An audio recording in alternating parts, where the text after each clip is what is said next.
दिख रहा है ना? देखो ध्यान से बात, ये थेल्स प्रमेय है। प्रमेय कहता है यदि किसी त्रिभुज की एक भुजा के समानांतर अन्य दो भुजाओं को भिन्न भिन्न बिंदुओं पर परिच्छेद करने के लिए एक रेखा खींची जाए तो अन्य दो भुजाओं को एक ही अनुपात में विभाजित करेगा।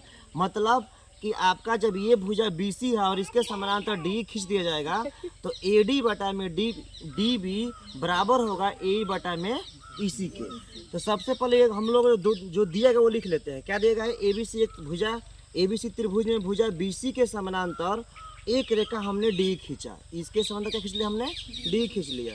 जो AB को D बिंदु पे, AB हो गया ना, AB को D बिंदु पे और AC को E बिंदु पर परिच्छेद करती है।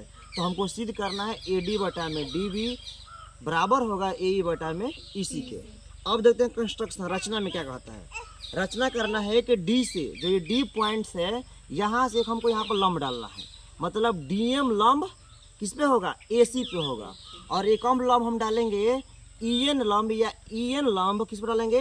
AB पर डालेंगे। हमने यहाँ पर लिखा है DM लंब AC और EN लंब AB।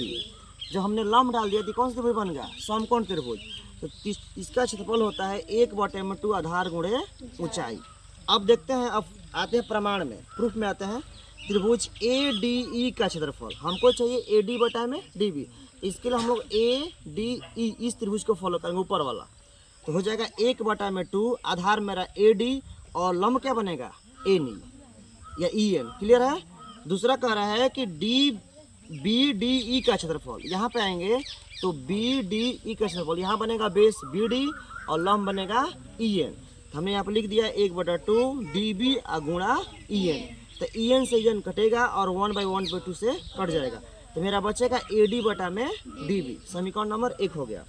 दूसरा आते हैं, अब हमको चाहिए AE बटा में EC फॉलो करेंगे।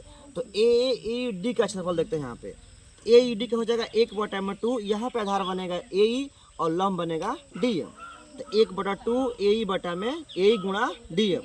अब हम देखते हैं त्रिभुज आगे आते हैं DEC का। तो DEC इसमें आते हैं हम, इस त्रिभुज में DEC में आते हैं। तो इसका बेस बनेगा EC और इसका लंब बनेगा DM। तो हमने यहाँ पर लिख दिया है कि C गुणे DM। तो DM से DM कटेगा और 1/1/2 से कट जाएगा। हमको मिला AE बटा में EC। फिर हमने यहाँ पे एक चीज़ दिखाया आप लोगों को, देखिए यहाँ पे ये डिफरेंस आ रहा है। तो हमने क्या दिखा दिया कि जब दो लाइन समानांतर होंगी तो एक ही आधार से जो भी त्रिभुज बनेगा वो त्रिभुज क्या होगा? क्षेत्रफल में बराबर होगा। तो हमने यहाँ पे क्या लिख दिया? दोनों का बराबर दिखा दिया। इसलिए मेरा क्या होगा? टोटल इक्वल हो गया। ये इसके बराबर, ये इसके बराबर, ये इसके बराबर। तो जब ध्यान दीजिएगा, जब ये इसके बराबर है तो ये भी इसके बराबर होगा। तो हमने लिख दिया प्रूफ में AD बटा DB बराबर होगा AE बटा में EC का। यही मेरा प्रूफ करना था। बंद कर।